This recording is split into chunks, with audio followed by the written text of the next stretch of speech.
I'm Arlene Herson, and I'm glad you can join me tonight because my guest is a remarkable woman. You might call her a living miracle. You would certainly call her an inspiration. The story of her life, in fact, is stranger than fiction. She has had more good things happen to her and more bad things happen to her than most people can ever imagine. She has an amazing and heartwarming story to tell. An Academy Award-winning actress, she is also a survivor and a woman to be admired. My guest is Patricia Neal. We'll meet her right after these messages, so please stay right there. From the McGruff Files, the case of the Tucson tip-off. In the Midtown area of Tucson, Arizona, things were no doggone good. Burglaries were up, spirits were down, and folks were fed up. So they worked with police to get their neighborhood back. They organized community watch groups. In just 3 weeks, burglaries were down 30%. The people of Tucson are making a difference, and you can too. Write this down and I'll show you how you can help take a bite out of crime.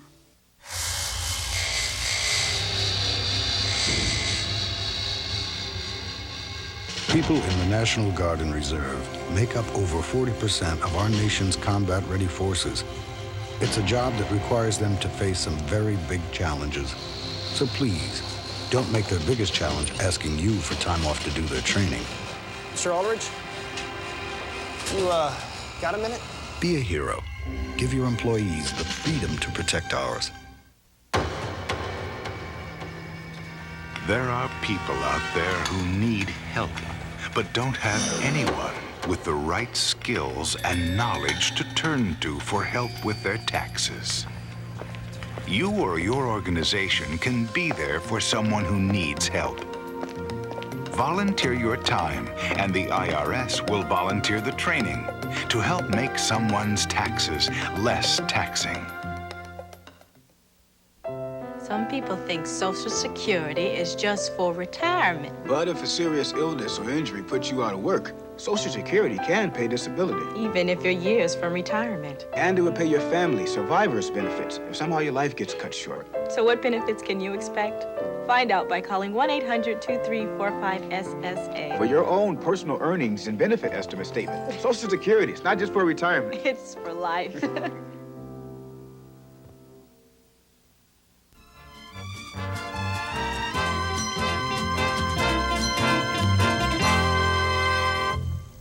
I'm Arlene Herson, and we're back with my very special guest, Patricia Neal. Thank you for spending time. This has been such a busy day for you. Oh, boy. You have no idea what I've been doing today. Well, It's thrilling, though. I love a busy day. I really do. I mean, if you sit around with nothing to do, what do you do? well, I don't think that happens to you very often. You know, as a matter of fact, I think it's very interesting that you are in a movie now called An Unremarkable Life. And if anybody has had a remarkable life and has a remarkable life today, it's Patricia Neal. It's you. You know, I mentioned in the introduction that you have had more wonderful things and more terrible things happen to you than most people, than any of us can ever imagine. You've come out a champion. You're an inspiration to others. During those tough times, where do you get your strength from? I don't know, but I do have it. It's just that I get so angry. I get so angry if things do not go the way they should go. And I don't know, but I've somehow got, do we call it guts? Can we call it guts? But, you know, I somehow manage. You know, we can call it guts. And Good. it takes a lot of guts to do what you're doing. And also, you wrote a book. You wrote your autobiography. Yes. As a matter of fact, I have a copy here, Patricia Neal, As I Am, and you have gut, and it is As You Are. But Yeah. you know, in the book, sometimes you're not so complimentary to yourself. Oh, I mean, no, I mean- you let it all hang out. We're all human. We are all human. And, you know, I've gone through some, difficult times. And, of course, I mean, I scream, I yell, I do everything when bad things happen to me. I'm like everybody in the world. I'm not special. Oh, you are special. But why, you know, so that, you know, we're not going to have an argument right here, but there's no question. I won't start with. Okay, but you know, you do say a lot of things in here that I would think you may have wanted to keep private. Why did you write the book? Well, why keep private? Why keep private? I mean, I don't lie. I don't lie in this book at all. I tell the truth, because I mean, some sad things have happened and some tricky things, and I've made a horse's ass out of myself. I've done, you know, but then I've done good things, and I must tell what I've done, you know. I mean, either good, bad, or indifferent. Okay, Patricia Neal, I feel like in reading the book, that you've had different lives. I mean, there's Patricia Neal, the movie actress, there's Patricia Neal now, the author, the mother, the wife, the actress, and also the young girl growing up in Kentucky. Mm-hmm. I'd like, you know, because that's kind of where it all started. Yeah. I'd like to go back there a little bit, if I can, because also your family was remarkable. Your father died when you were, I think, 18, Mm-hmm. but he was an extraordinary person. Oh, he was a fabulous man. I really loved him, but he was fat, had 2 or 3 great double chins, and he had a great sense of humor. He was really a heavenly man. But he, you know, time comes when one is called from up above. And I was at Northwestern University. I was my first year at Northwestern. And I had a sister who was about 2 years older than me. And I have a brother who was 10 years younger. So he was 8. And, you know, it's so sad when one doesn't ever get to know your father when you're growing up, a boy, you know? I think that's very sad, but... Well, and a girl. I've heard that still to this day there are times that you think about him and you cry. Your mom is still well and healthy. Oh, yes. And she's going to be 90 on September the 21st. Wow. Okay, but that's terrific, but here you were with this wonderful family growing up. Actually, you were very lucky, but you decided in Kentucky to be an actress. I mean, that's... What did they think? Well, I tell you what happened. I was a church, a Methodist church, and I'd gone there after, you know, one evening, and I had seen a lovely woman giving monologues. Ah, what agony. I've never seen anything so beautiful in my life, and I wanted lessons to give monologues. That was my idea, to entertain people giving monologues all my life. So I started these beautiful lessons with my father's boss's daughter, really. And then I saw a play, decided to join the group, and that's when I knew I very much wanted to be an actress. And I have been ever since. Well, you know, and you were very lucky, because in the beginning, lots of people say they want to be actresses, they want to be in show business. It's such a tough business. Yeah. You started it and actually went to New York, almost immediately got a job, which is very, very unusual. I worked, though. I really did. I mean, when the day would break, I would be on the streets, going office after office after office. Agents, people casting, everything. I never, ever, ever took it easy and said, oh, I really worked for it. And happily, I got employed very quickly. I think I was there about 3 months when I was employed. Wow, and you became friends with people like Lillian Hellman and Eugene O'Neill. Yes, and Richard Rogers, and you know, a lot of people I knew and loved. Okay, one of your very first, I mean, before you were 21 years old, you won a Tony. Yes. The first Tony, I understand. I mean, Yes, they were the first ones. And I got a little compact with PN written on the cover, and then you would raise it, and it would say what the award was for. And I don't know what happened to that. I'm just so sorry. I gave it to someone to have put in a thing for me, and I never saw it again. Unfortunately, I forget who that person was. I'm sorry about that. Well, if they're watching, please bring back the Tony. Please, I want it. I want it. Because it wasn't a Tony in those days. I mean, it was a Tony, but I mean, it wasn't a statue. Oh, no. That was the actual award. Compact. Okay, well, you made it on Broadway very quickly, very unusual to do it that quickly. Then motion pictures. Yes. Hollywood beckoned. And Hollywood got me. Yeah, okay. Warner Brothers. Yeah. I signed with Warner Brothers. And I did John Loves Mary with the past President of the United States, Mr. Ronald Reagan, he was then. And we did this John Loves Mary. And then I did The Fountainhead, which was a great event. And then I went to England with Ronald Reagan once again to do The Hasty Heart. That's it. You did 2 movies with Ronald Reagan, and I read in your book that you said there was one day that you were out riding with Ronald Reagan and another man who asked both of you what you wanted to do, and he was asked what he wanted more than anything in the world. And why don't you tell us what his answer was? And this goes back so many years ago. I think he indicated he'd like to be President of the United States. Yeah, right. He certainly turned out to be. Okay, he did it as a joke. I mean, of course it was a joke, but it happened. It wasn't a joke. Okay, he went on to do that, and we're going to talk about what you went on to do right after we take a break. We're going to take a quick break, and then we're going to come right back. We're speaking with Patricia Neal. We're here at Regine's in New York City. We'll be right back after these messages. Please stay right there.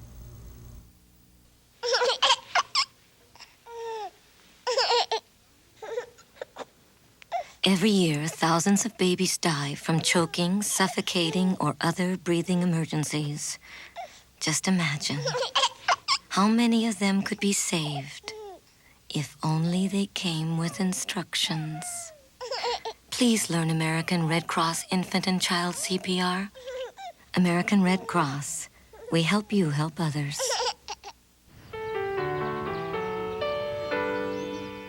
There was a time when people helped their neighbors, and together they built a stronger community.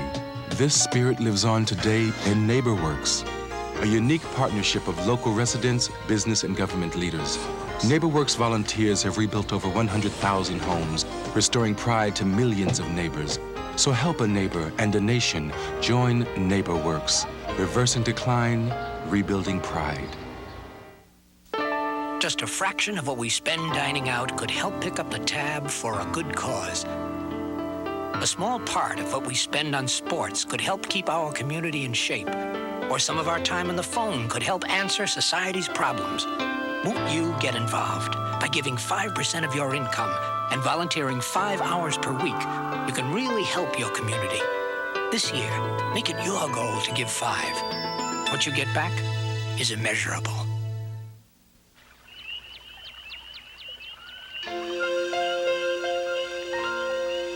The animals in the forest. If they could talk, what would they say? They might say, be careful with fire in the forest.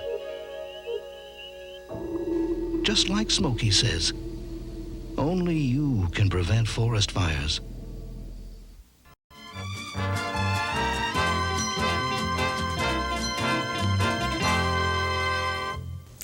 I'm Arlene Herson, and my guest is Patricia Neal. I mentioned that we are here at Regine's in New York because you have been traveling all over the city and spending some time with us here and then going off, so this was a wonderful place for us to be, and I thank Regine. But, however, before the break, you mentioned movies and you mentioned The Fountainhead. Fountainhead wasn't just a movie for you. That may have been the time that your whole life changed. That because of that movie, your whole life may have changed because that's when you met Gary Cooper.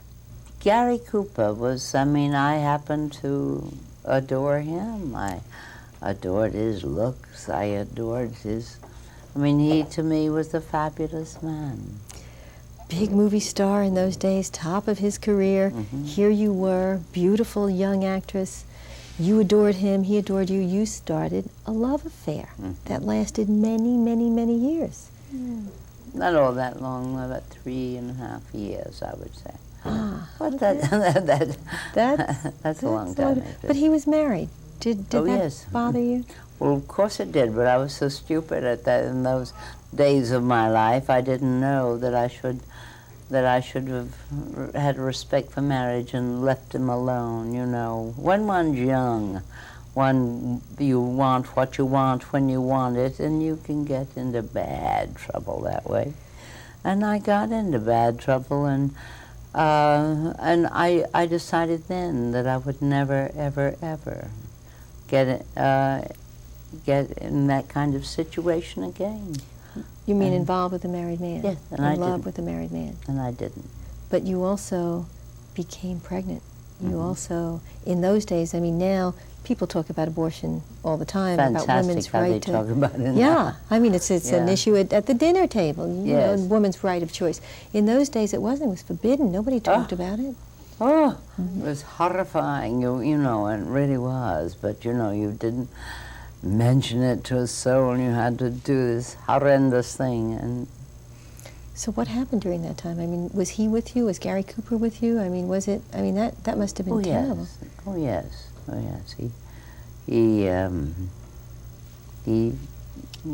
We went through it together, you know, and it was very sad, but we had to. In your book. I thought then. Yeah. Okay. I wouldn't now. If I were pregnant now, if I were a little younger now, were pregnant now, I would not have an abortion. Never, never, never would I have had one again. Ingrid Bergman. That's right. She was the first one to let it be known, and people, oh, they hated her, you know. I could not have done that at my age. I could not have endured what she had to endure. She was a fabulous, brave, brave woman, and I would like to applaud her now. Yeah. Okay. Well, we all applaud Patricia Neal now because there are lots of other. I mean, this is a very small part, important part, but small part of your life. Actually, in later years, you met Gary Cooper's daughter, who at the time hated you, and Gary Cooper's wife. I understand that you eventually made peace. Yes. With both of them. Oh yes, and I like them both very much now. They are, you know, it's odd how things come to as they should come occasionally. That's it. We have a picture of you and Gary Cooper, taken during the days of the Fountainhead. I have to tell you, I saw the Fountainhead. I recently rented it. And because I knew I was going to be seeing you. Read your book, saw the Fountainhead. I saw the magic between the two of you. You can see the magic in the picture in the book. So that's, but then again, that part of your life ended because there are so many different parts, as I mentioned, with Patricia Neal. And he was the love of your life. You did ultimately get married to someone you were married to a very, very long time. But in your book, you said that you didn't love him when you married him. No, I did not when I married him. It's just that I desperately wanted to have children. And of course, one had to be married in those days to have children. And I decided that I would marry Roald Dahl because I wanted, he would make good children for me. Okay, we're going to take a break. I want you to finish that, but we have to take a break, and I want to hear the story of how that happened and why that happened. But we will come right back. We're speaking with Patricia Neal. We'll be right back after these messages with lots more.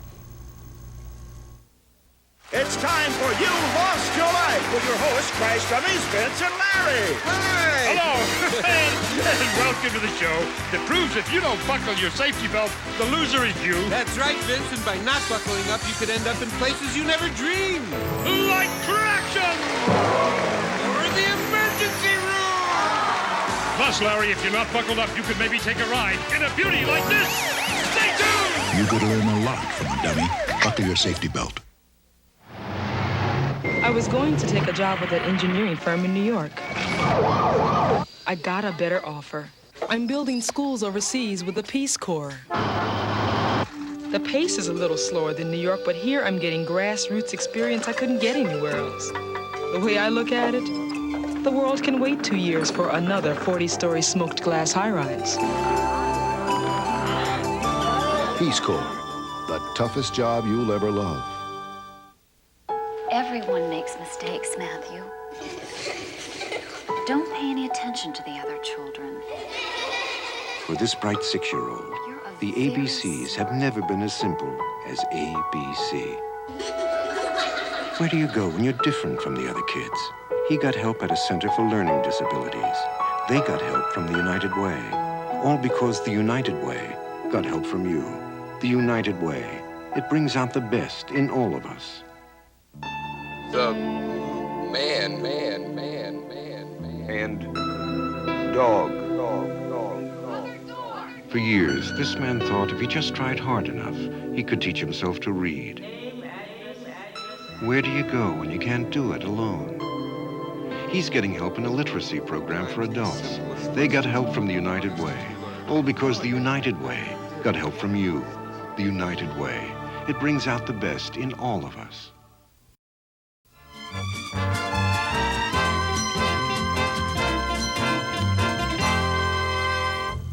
I'm Arlene Herson, here with my guest, Patricia Neal. We were speaking just before the break that when you did get married, and I had read in your book that you didn't even like Roald Dahl. I liked him. Well, at the first dinner party, it said at Lillian Hellman's.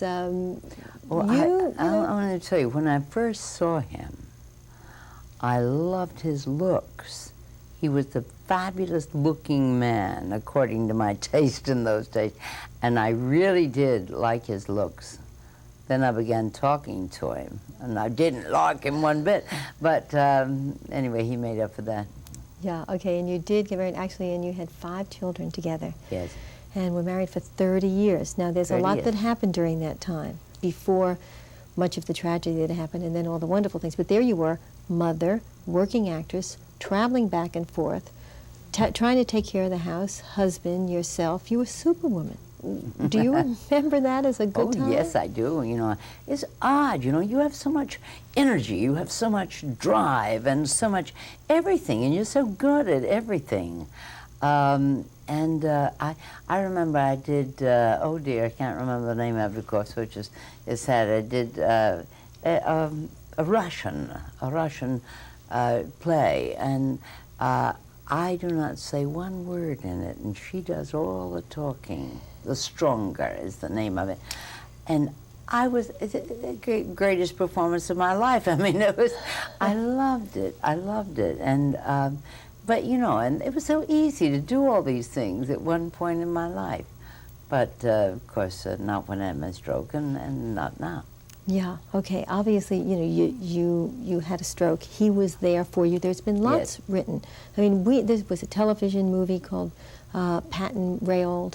Pat and Roald. Roald, okay. Roald, that's how you pronounce his name. I was going to say, how do you pronounce it? Because it's spelled R-O-A-A-R. No, R-O-A-L-D, right. Roald. In the story that was on television, he was your strength. He was the one that was there for you, forcing you to go out, forcing you to do things. He really did. If he had not been with me, I would have been in the grave for many years now. But he really did it. He did everything. I mean, he called the right people. He did, you know, he was a genius that way. And then we went back to England, and then and he handled everything divinely until all of a sudden it was over. It was over with him, and I don't blame him really. A little bit much to go through that sort of thing with the person, you know. Does that make sense? Well, sometimes it brings you closer together, and sometimes it brings you farther apart. You went through a lot together. You not only went through your stroke together, which was devastating, you also went through the loss of a child together. Yes. Which was, you know, a terrible time. My son, who was badly damaged first, that was the first thing in New York City when he was hit by a taxi. As a baby, he was only 4 months old, and, you know, tragedy happened then. Do you know, I have to say, we've started to touch on this, and it was a bad time for us to touch on this because we only have 2 minutes left. And I hate to say, gee, in 2 minutes, tell us a story of all these terrible things and then all these wonderful things and then wrap it up. So I'm going to have to ask you something, even though we're sitting here, if we can do a 2-part show, because there is so much about Patricia Neal that we have not even touched upon. And I want to know if I will have your commitment right now to come back next week so we can talk more about, you know, certainly in depth about all the wonderful things that you have done to help people out of the terrible things that have happened to you. I would like it very much to come back, to finish it. Yes, good. Okay, well, we're going to take a break, and then I'm going to come back for a minute, and then next week we're going to have you again for a whole half hour. Thank you. I'm Arlene Herson. We'll be right back after these messages. Stay right there. Mom, I'm tired. Can we go home now? 2 months ago, the only job this woman could take was one where she could take her son with her. What do you do when there's no one to watch him but you? She's getting help at a daycare center. They got help from the United Way, all because the United Way got help from you. The United Way. It brings out the best in all of us. Hey, how you doing? Look what I do in school today, Grandpa. The heart, the aorta, the left and right ventricles, and the auricles. Grandpa, did you want to be a doctor when you were little? Well, Dreams need never again be forgotten. You would have been the best doctor, Grandpa. Please support the United Negro College Fund. Can I be a doctor, Grandpa? I don't know if you'll remember me, but I'll never forget you. I'm Mr. Signorelli's daughter. I didn't think about what would happen if he went into cardiac arrest. I didn't realize that at 6 a.m., a nurse would call the shots and save his life. If you have the smarts and the guts to study biology, chemistry, anatomy, and psychology, call 1-800-962-NURSE. If caring were enough, anyone could be a nurse. Dummy. You're pathetic. You little brat. Child abuse is also known by some other words. Jerk. You moron. You're so clumsy. Words like these can hit as hard as a fist. You were never born. I hate you. What you say to your children can determine how they feel about You themselves slob. You're worthless. and how they feel about you. Get the picture. Stop using words that hurt. Start using words that help. For helpful information, contact us.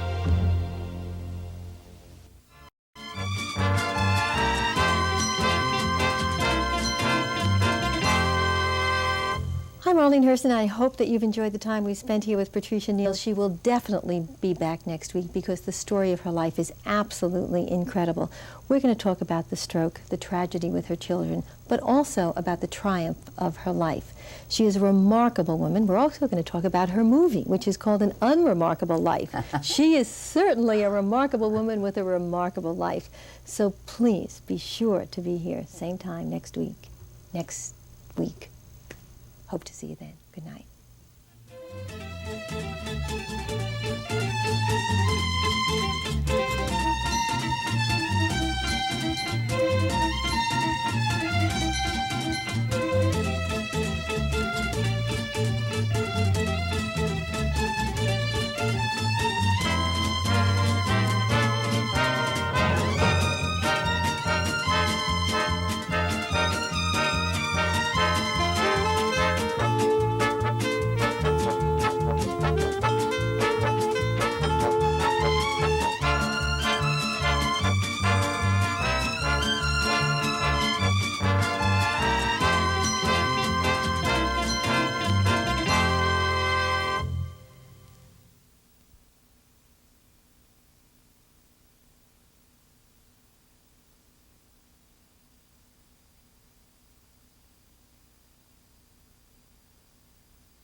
New York 10019. Remember, you can make a difference.